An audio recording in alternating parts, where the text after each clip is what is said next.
ಮಂದಿಗೆ ಮತ್ತೊಂದು ತೆರಿಗೆಯ ಹೊರೆ ಬೀಳೋ ಸಾಧ್ಯತೆ ಕಂಡು ಬರ್ತಾ ಇದೆ. ಮನೆ ಮನೆಗೂ ಕಸ ಕಲೆಕ್ಟ್ ಮಾಡೋ ಸಂದರ್ಭದಲ್ಲಿ ತೆರಿಗೆಯನ್ನ ವಿಧಿಸುವ ಸಾಧ್ಯತೆ. ಕಸದ ಮೇಲೆ ತೆರಿಗೆಗೆ ಕಾಂಗ್ರೆಸ್ ಸರ್ಕಾರ ತಯಾರಿಯನ್ನು ನಡೆಸ್ತಾ ಇದೆ. ಮನೆ ಮನೆ ಕಸ ಸಂಗ್ರಹಕ್ಕೂ ಕೂಡ ಇನ್ಮುಂದೆ ತೆರಿಗೆ ವಿಧಿಸುವ ಬಗ್ಗೆ ಚಿಂತನೆ. ಪ್ರತಿ ತಿಂಗಳು ಕಸ ವಿಲೇವಾರಿ ವೆಚ್ಚ ಅಂತ ಹೇಳಿ ಹಣವನ್ನ ಲೂಟಿ ಮಾಡಲಾಗ್ತಾ ಇದೆ. ನಗರಾಭಿವೃದ್ಧಿ ಇಲಾಖೆಗೆ BSWMLನಿಂದ ಈ ಬಗ್ಗೆ ಪ್ರಸ್ತಾವನೆ ಹೋಗಿದೆ. ಕಟ್ಟಡದ ವಿಸ್ತೀರ್ಣವನ್ನ ಆಧಾರವಾಗಿಟ್ಕೊಂಡು ಎಷ್ಟು ತೆರಿಗೆಯನ್ನ ವಿಧಿಸಬೇಕು ಅನ್ನೋದನ್ನ ನಿಗದಿ ಮಾಡಲಿಕ್ಕೆ ಚಿಂತನೆ ನಡೆಸಲಾಗ್ತಾ ಇದೆ.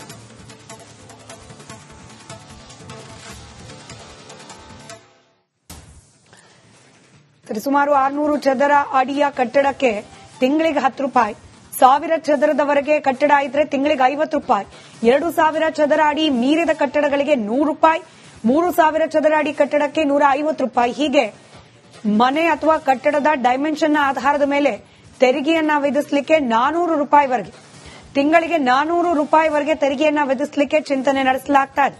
ಡೀಟೇಲ್ಸ್ ನನ್ನ ಕಲೀಗ್ ಶ್ರೀಪಾದ್ ಪಾಟೀಲ್ ನೀಡ್ತಾ ಹೋಗ್ತಾರೆ. ನ್ಯೂಸ್ ರೂಮ್ನಿಂದ ನೇರ ಸಂಪರ್ಕದಲ್ಲಿದ್ದಾರೆ. ಶ್ರೀಪಾದ್, ಕಸಕ್ಕೂ ತೆರಿಗೆನ ಅಂತ ಹೇಳಿ ಜನ ಹೌಹಾರೋ ಪರಿಸ್ಥಿತಿ ಬರಬಹುದು. ಕಾಂಗ್ರೆಸ್ ಸರ್ಕಾರ ಈ ನಿಟ್ಟಿನಲ್ಲಿ ಚಿಂತನೆಯನ್ನು ನಡೆಸುತ್ತದೆ ಅನ್ನೋ ಮಾಹಿತಿ. ಡೀಟೇಲ್ಸ್ ಹಂಚಿಕೊಳ್ಳೋದಾದ್ರೆ. ಎಸ್ ಸ್ಮಿತಾ, ಇಷ್ಟು ದಿನ ಬೆಂಗಳೂರಿನಲ್ಲಿ ಇರುವಂತವರಿಗೆ ಒಂದು ಜವಾಬ್ದಾರಿ ಇತ್ತು. ಆ ಜವಾಬ್ದಾರಿ ಏನಂತಂದ್ರೆ ಹಸಿ ಕಸ ಒಣ ಕಸ ಬೇರ್ಪಡಿಸಿ ಕೊಡುವಂತದ್ದು. ಆದ್ರೆ ಇನ್ಮೇಲೆ ಇದರ ಜೊತೆಗೆ ಮತ್ತೊಂದು ಜವಾಬ್ದಾರಿ ಸೇರಿಕೊಂಡಿದೆ. ಜಾಗದ ಆಧಾರದ ಮೇಲೆ ಮತ್ತು ಕೆಜಿಗಟ್ಟಲೆ ಕಸದ ಮೇಲೆ ಇನ್ಮೇಲೆ ನಿಮಗೆ ತೆರಿಗೆ ಬರೆ ಬೀಳ್ಲಿಕ್ಕಿದೆ. ಬಹುಶಃ ಇದು ಬೆಂಗಳೂರಿಗರಿಗೆ ದೊಡ್ಡ ಶಾಕ್.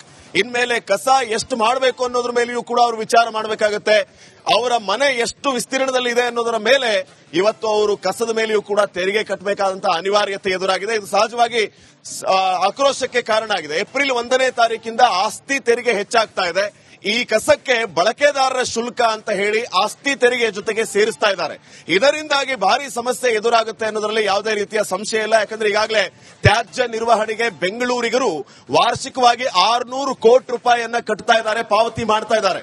ಹೆಚ್ಚುವರಿಯಾಗಿ ಈಗ ಮನೆ ಕಸಕ್ಕೆ ಇನ್ಮೇಲೆ ಟ್ಯಾಕ್ಸ್ ಕಟ್ಟಬೇಕು ಅಂತಂದ್ರೆ ಇದು ಯಾವ ಲೆಕ್ಕ? ಮೊದಲೇ ಬೆಂಗಳೂರಿನ ಜೀವನ ತುಂಬಾ ದುಬಾರಿಯಾಗಿದೆ. ಇದ್ರ ಮಧ್ಯೆ ಕಸಕ್ಕೂ ನಾವು ಟ್ಯಾಕ್ಸ್ ಕಟ್ಟಬೇಕು.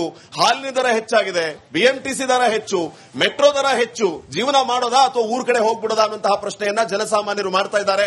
ಇದಕ್ಕೆ ವಿಪರ್ಯಾಸ ಅಂತಂದ್ರೆ DCM DK ಶಿವಕುಮಾರ್ ಈಗಾಗಲೇ ಅಸ್ತು ಅಂದಿದ್ದಾರೆ. ಅಧಿಕೃತವಾಗಿ ಆರ್ಡರ್ ಬರೋದೊಂದೇ ಬಾಕಿ ಇದೆ. ಇದು ಸಹಜವಾಗಿ ಸಾರ್ವಜನಿಕ ವಲಯದಲ್ಲಿ ಈಗ ಆಕ್ರೋಶಕ್ಕೆ ಕಾರಣ ಆಗ್ತಾ ಇದೆ. ಕಸಾನು ಬಿಡ್ತಿಲ್ವಲ್ಲ ಸ್ವಾಮಿ ನೀವು, ಅದ್ರ ಮೇಲೂ ಟ್ಯಾಕ್ಸ್ ಹಾಕ್ತಾ ಇದ್ದೀರಲ್ಲ, ಯಾಕೆ ನೀವಿರಬೇಕು ಅನ್ನುವಂತಹ ಪ್ರಶ್ನೆಯನ್ನ ಈಗ ನೇರವಾಗಿ ಜನಸಾಮಾನ್ಯರು ಕಾಂಗ್ರೆಸ್ ಸರ್ಕಾರವನ್ನ ಪ್ರಶ್ನೆ ಮಾಡ್ತಾ ಇದ್ದಾರೆ. ಸ್ಮಿತಾ, ಧನ್ಯವಾದ ಶ್ರೀಪಾದ್ ಮಾಹಿತಿಗಾಗಿ. ಮಂದಿಗೆ ಮತ್ತೊಂದು ತೆರಿಗೆಯ ಹೊರೆ ಬೀಳೋ ಸಾಧ್ಯತೆ ಕಂಡು ಬರ್ತಾ ಇದೆ. ಮನೆ ಮನೆಗೂ ಕಸ ಕಲೆಕ್ಟ್ ಮಾಡೋ ಸಂದರ್ಭದಲ್ಲಿ ತೆರಿಗೆಯನ್ನ ವಿಧಿಸುವ ಸಾಧ್ಯತೆ.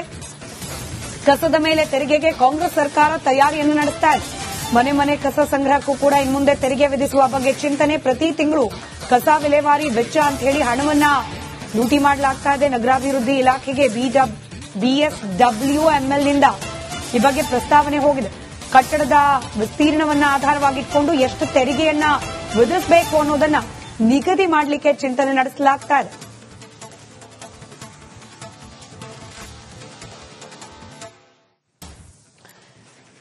ಸುಮಾರು 600 ಚದರ ಅಡಿಯ ಕಟ್ಟಡಕ್ಕೆ ತಿಂಗಳಿಗೆ 10 ರೂಪಾಯಿ, 1000 ಚದರದವರೆಗೆ ಕಟ್ಟಡ ಇದ್ರೆ ತಿಂಗಳಿಗೆ 50 ರೂಪಾಯಿ, 2000 ಚದರ ಅಡಿ ಮೀರಿದ ಕಟ್ಟಡಗಳಿಗೆ 100 ರೂಪಾಯಿ, 3000 ಚದರ ಅಡಿ ಕಟ್ಟಡಕ್ಕೆ 150 ರೂಪಾಯಿ. ಹೀಗೆ ಮನೆ ಅಥವಾ ಕಟ್ಟಡದ ಡೈಮೆನ್ಷನ್ ಆಧಾರದ ಮೇಲೆ ತೆರಿಗೆಯನ್ನ ವಿಧಿಸಲಿಕ್ಕೆ 400 ರೂಪಾಯಿವರೆಗೆ, ತಿಂಗಳಿಗೆ 400 ರೂಪಾಯಿವರೆಗೆ ತೆರಿಗೆಯನ್ನ ವಿಧಿಸಲಿಕ್ಕೆ ಚಿಂತನೆ ನಡೆಸಲಾಗ್ತಾ ಇದೆ. ಡೀಟೇಲ್ಸ್ ನನ್ನ ಕಲೀಗ್ ಶ್ರೀಪಾದ್ ಪಾಟೀಲ್ ನೀಡ್ತಾ ಹೋಗ್ತಾರೆ. ನ್ಯೂಸ್ ರೂಮ್ನಿಂದ ನೇರ ಸಂಪರ್ಕದಲ್ಲಿದ್ದಾರೆ. ಶ್ರೀಪಾದ್, ಕಸಕ್ಕೂ ತೆರಿಗೆನ ಅಂತ ಹೇಳಿ ಜನ ಹೌಹಾರೋ ಪರಿಸ್ಥಿತಿ ಬರಬಹುದು. ಕಾಂಗ್ರೆಸ್ ಸರ್ಕಾರ ಈ ನಿಟ್ಟಿನಲ್ಲಿ ಚಿಂತನೆಯನ್ನು ನಡೆಸುತ್ತದೆ ಅನ್ನೋ ಮಾಹಿತಿ. ಡೀಟೇಲ್ಸ್ ಹಂಚಿಕೊಳ್ಳೋದಾದ್ರೆ. ಎಸ್ ಸ್ಮಿತಾ, ಇಷ್ಟು ದಿನ ಬೆಂಗಳೂರಿನಲ್ಲಿ ಇರುವಂತವರಿಗೆ ಒಂದು ಜವಾಬ್ದಾರಿ ಇತ್ತು. ಆ ಜವಾಬ್ದಾರಿ ಏನಂತಂದ್ರೆ ಹಸಿ ಕಸ ಒಣ ಕಸ ಬೇರ್ಪಡಿಸಿ ಕೊಡುವಂತದ್ದು. ಆದ್ರೆ ಇನ್ಮೇಲೆ ಇದರ ಜೊತೆಗೆ ಮತ್ತೊಂದು ಜವಾಬ್ದಾರಿ ಸೇರಿಕೊಂಡಿದೆ. ಜಾಗದ ಆಧಾರದ ಮೇಲೆ ಮತ್ತು ಕೆಜಿಗಟ್ಟಲೆ ಕಸದ ಮೇಲೆ ಇನ್ಮೇಲೆ ನಿಮಗೆ ತೆರಿಗೆ ಬರೆ ಬೀಳ್ಲಿಕ್ಕಿದೆ. ಬಹುಶಃ ಇದು ಬೆಂಗಳೂರಿಗರಿಗೆ ದೊಡ್ಡ ಶಾಕ್. ಇನ್ಮೇಲೆ ಕಸ ಎಷ್ಟು ಮಾಡಬೇಕು ಅನ್ನೋದ್ರ ಮೇಲೆಯೂ ಕೂಡ ಅವರು ವಿಚಾರ ಮಾಡಬೇಕಾಗುತ್ತೆ. ಅವರ ಮನೆ ಎಷ್ಟು ವಿಸ್ತೀರ್ಣದಲ್ಲಿ ಇದೆ ಅನ್ನೋದರ ಮೇಲೆ ಇವತ್ತು ಅವರು ಕಸದ ಮೇಲೆಯೂ ಕೂಡ ತೆರಿಗೆ ಕಟ್ಟಬೇಕಾದಂತಹ ಅನಿವಾರ್ಯತೆ ಎದುರಾಗಿದೆ. ಇದು ಸಹಜವಾಗಿ ಆಕ್ರೋಶಕ್ಕೆ ಕಾರಣ ಆಗಿದೆ. ಏಪ್ರಿಲ್ 1ನೇ ತಾರೀಕಿಂದ ಆಸ್ತಿ ತೆರಿಗೆ ಹೆಚ್ಚಾಗ್ತಾ ಇದೆ. ಈ ಕಸಕ್ಕೆ ಬಳಕೆದಾರರ ಶುಲ್ಕ ಅಂತ ಹೇಳಿ ಆಸ್ತಿ ತೆರಿಗೆ ಜೊತೆಗೆ ಸೇರಿಸ್ತಾ ಇದ್ದಾರೆ. ಇದರಿಂದಾಗಿ ಭಾರಿ ಸಮಸ್ಯೆ ಎದುರಾಗುತ್ತೆ ಅನ್ನೋದ್ರಲ್ಲಿ ಯಾವುದೇ ರೀತಿಯ ಸಂಶಯ ಇಲ್ಲ. ಯಾಕಂದ್ರೆ ಈಗಾಗಲೇ ತ್ಯಾಜ್ಯ ನಿರ್ವಹಣೆಗೆ ಬೆಂಗಳೂರಿಗರು ವಾರ್ಷಿಕವಾಗಿ 600 ಕೋಟಿ ರೂಪಾಯಿಯನ್ನ ಕಟ್ತಾ ಇದ್ದಾರೆ, ಪಾವತಿ ಮಾಡ್ತಾ ಇದ್ದಾರೆ. ಹೆಚ್ಚುವರಿಯಾಗಿ ಈಗ ಮನೆ ಕಸಕ್ಕೆ ಇನ್ಮೇಲೆ ಟ್ಯಾಕ್ಸ್ ಕಟ್ಟಬೇಕು ಅಂತಂದ್ರೆ ಇದು ಯಾವ ಲೆಕ್ಕ? ಮೊದಲೇ ಬೆಂಗಳೂರಿನ ಜೀವನ ತುಂಬಾ ದುಬಾರಿಯಾಗಿದೆ. ಇದ್ರ ಮಧ್ಯೆ ಕಸಕ್ಕೂ ನಾವು ಟ್ಯಾಕ್ಸ್ ಕಟ್ಟಬೇಕು. ಹಾಲಿನ ದರ ಹೆಚ್ಚಾಗಿದೆ, ಬಿಎಂಟಿಸಿ ದರ ಹೆಚ್ಚು, ಮೆಟ್ರೋ ದರ ಹೆಚ್ಚು. ಜೀವನ ಮಾಡೋದಾ ಅಥವಾ ಊರ್ ಕಡೆ ಹೋಗ್ಬಿಡೋದಾ ಅನ್ನುವಂತಹ ಪ್ರಶ್ನೆಯನ್ನ ಜನಸಾಮಾನ್ಯರು ಮಾಡ್ತಾ ಇದ್ದಾರೆ. ಇದಕ್ಕೆ ವಿಪರ್ಯಾಸ ಅಂತಂದ್ರೆ ಡಿಸಿಎಂ ಡಿ ಕೆ ಶಿವಕುಮಾರ್ ಈಗಾಗಲೇ ಅಸ್ತು ಅಂದಿದ್ದಾರೆ. ಅಧಿಕೃತವಾಗಿ ಆರ್ಡರ್ ಬರೋದೊಂದೇ ಬಾಕಿ ಇದೆ. ಇದು ಸಹಜವಾಗಿ ಸಾರ್ವಜನಿಕ ವಲಯದಲ್ಲಿ ಈಗ ಆಕ್ರೋಶಕ್ಕೆ ಕಾರಣ ಆಗ್ತಾ ಇದೆ. ಕಸಾನು ಬಿಡ್ತಿಲ್ವಲ್ಲ ಸ್ವಾಮಿ ನೀವು, ಅದ್ರ ಮೇಲೂ ಟ್ಯಾಕ್ಸ್ ಹಾಕ್ತಾ ಇದೀರಲ್ಲ, ಯಾಕೆ ನೀವಿರಬೇಕು ಅನ್ನುವಂತಹ ಪ್ರಶ್ನೆಯನ್ನ ಈಗ ನೇರವಾಗಿ ಜನಸಾಮಾನ್ಯರು ಕಾಂಗ್ರೆಸ್ ಸರ್ಕಾರವನ್ನ ಪ್ರಶ್ನೆ ಮಾಡ್ತಾ ಇದ್ದಾರೆ. ಸ್ಮಿತಾ, ಧನ್ಯವಾದ ಶ್ರೀಪಾದ್ ಮಾಹಿತಿಗಾಗಿ. ಮಂದಿಗೆ ಮತ್ತೊಂದು ತೆರಿಗೆಯ ಹೊರೆ ಬೀಳೋ ಸಾಧ್ಯತೆ ಕಂಡು ಬರ್ತಾ ಇದೆ. ಮನೆಗೂ ಕಸ ಕಲೆಕ್ಟ್ ಮಾಡೋ ಸಂದರ್ಭದಲ್ಲಿ ತೆರಿಗೆಯನ್ನ ವಿಧಿಸುವ ಸಾಧ್ಯತೆ. ಕಸದ ಮೇಲೆ ತೆರಿಗೆಗೆ ಕಾಂಗ್ರೆಸ್ ಸರ್ಕಾರ ತಯಾರಿಯನ್ನು ನಡೆಸ್ತಾ ಇದೆ. ಮನೆ ಕಸ ಸಂಗ್ರಹಕ್ಕೂ ಕೂಡ ಇನ್ಮುಂದೆ ತೆರಿಗೆ ವಿಧಿಸುವ ಬಗ್ಗೆ ಚಿಂತನೆ. ಪ್ರತಿ ತಿಂಗಳು ಕಸ ವಿಲೇವಾರಿ ವೆಚ್ಚ ಅಂತ ಹೇಳಿ ಹಣವನ್ನ ಲೂಟಿ ಮಾಡಲಾಗ್ತಾ ಇದೆ. ನಗರಾಭಿವೃದ್ಧಿ ಇಲಾಖೆಗೆ BSWMLನಿಂದ ಈ ಬಗ್ಗೆ ಪ್ರಸ್ತಾವನೆ ಹೋಗಿದೆ. ಕಟ್ಟಡದ ವಿಸ್ತೀರ್ಣವನ್ನ ಆಧಾರವಾಗಿಟ್ಕೊಂಡು ಎಷ್ಟು ತೆರಿಗೆಯನ್ನ ವಿಧಿಸಬೇಕು ಅನ್ನೋದನ್ನ ನಿಗದಿ ಮಾಡಲಿಕ್ಕೆ ಚಿಂತನೆ ನಡೆಸಲಾಗ್ತಾ ಇದೆ.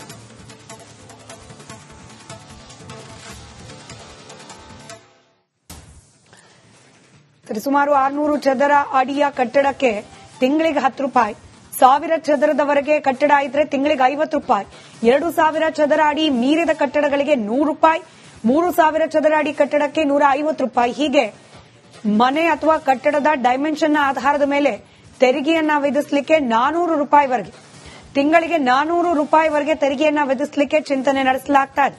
ಡೀಟೇಲ್ಸ್ ನನ್ನ ಕಲೀಗ್ ಶ್ರೀಪಾದ್ ಪಾಟೀಲ್ ನೀಡ್ತಾ ಹೋಗ್ತಾರೆ. ನ್ಯೂಸ್ ರೂಮ್ನಿಂದ ನೇರ ಸಂಪರ್ಕದಲ್ಲಿದ್ದಾರೆ. ಶ್ರೀಪಾದ್, ಕಸಕ್ಕೂ ತೆರಿಗೆನ ಅಂತ ಹೇಳಿ ಜನ ಹೌಹಾರೋ ಪರಿಸ್ಥಿತಿ ಬರಬಹುದು. ಕಾಂಗ್ರೆಸ್ ಸರ್ಕಾರ ಈ ನಿಟ್ಟಿನಲ್ಲಿ ಚಿಂತನೆಯನ್ನು ನಡೆಸುತ್ತದೆ ಅನ್ನೋ ಮಾಹಿತಿ. ಡೀಟೇಲ್ಸ್ ಹಂಚಿಕೊಳ್ಳೋದಾದ್ರೆ.